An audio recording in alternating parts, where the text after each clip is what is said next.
বছর 40-এর গোপা দেবী পেশায় একজন শিক্ষিকা। একমাত্র মেয়ে রিনিকে নিয়ে তার সংসার। মা মেয়ের সংসারে আনন্দ সর্বদা বিরাজমান।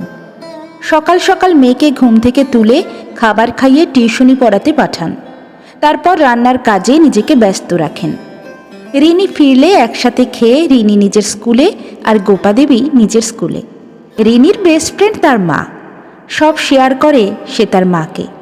গোপা দেবী রিনিকে একাই মানুষ করছেন, একজন দায়িত্বশীল মা হিসেবে, কারো সাহায্য ছাড়াই। রিনির তখন বছর 2 বয়স। সংসারে চরম অত্যাচারের শিকার হন তিনি।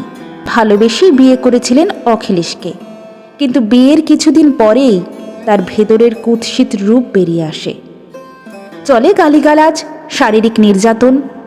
তবুও সহ্য করেছিলেন গোপাদেবী মুখ বুজে। কিন্তু অখিলেশ যেদিন ছোট্ট রিনির